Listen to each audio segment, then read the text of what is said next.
മുണ്ടത്തിക്കോട് വെടിക്കെട്ട് ദുരന്തത്തിൽ വിറങ്ങലിച്ച് നാട്. അപകടത്തിൽ 14 പേരുടെ മരണമാണ് ഔദ്യോഗികമായി സ്ഥിരീകരിച്ചത്.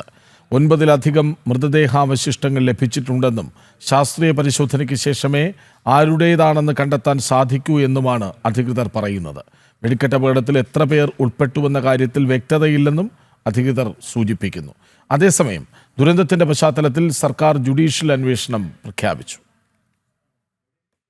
മുണ്ടത്തിക്കോട് വെടിക്കെട്ട് ദുരന്തമുണ്ടായി നേരത്തോട് നേരമാകുമ്പോഴും എത്ര പേർ അകപ്പെട്ടു എന്ന കാര്യത്തിൽ അധികൃതർക്ക് ഇതുവരെ വ്യക്തത വന്നിട്ടില്ല. 14 പേരുടെ മരണമാണ് ഇതുവരെ ഔദ്യോഗികമായി സ്ഥിരീകരിച്ചിട്ടുള്ളത്. എന്നാൽ എത്ര പേർ അപകട സമയത്ത് അവിടെ ഉണ്ടായിരുന്നു എന്ന കാര്യത്തിൽ അധികൃതർക്ക് ഇതുവരെ കൃത്യമായ എണ്ണം രേഖപ്പെടുത്താനും സാധിച്ചിട്ടില്ല. ദുരന്തത്തിൽ നിന്നും രക്ഷപ്പെട്ടവരുടെ മൊഴിയുടെ അടിസ്ഥാനത്തിൽ 35 മുതൽ 40 വരെ ആളുകളാണ് അപകട സമയത്ത് അവിടെ ഉണ്ടായിരുന്നതെന്ന നിഗമനത്തിലാണ് ജില്ലാ ഭരണകൂടം. എന്നാൽ 45ഓളം ആളുകൾ അവിടെ ഉണ്ട് എന്ന് ലൈസൻസി അപകടത്തിന് മുൻപ് വ്യക്തമാക്കിയിരുന്നതാണ്. നിലവിൽ 14 പേരുടെ മരണമാണ് ഔദ്യോഗികമായി സ്ഥിരീകരിക്കുന്നെങ്കിലും മരണസംഖ്യ ഉയരുമെന്ന് ആരോഗ്യവകുപ്പും വ്യക്തമാക്കിയിട്ടുണ്ട്. 4ഓളം ആളുകളെ ഇനിയും കണ്ടെത്താൻ ഉണ്ടെന്നുള്ള വിവരവും പുറത്തുവരുന്നു. ദുരന്തത്തിന്റെ പശ്ചാത്തലത്തിൽ സർക്കാർ ജുഡീഷ്യൽ അന്വേഷണം പ്രഖ്യാപിച്ചിട്ടുണ്ട്. ജസ്റ്റിസ് CN രാമചന്ദ്രന്റെ മേൽനോട്ടത്തിലാണ് ജുഡീഷ്യൽ അന്വേഷണം. ജനം, തൃശൂർ.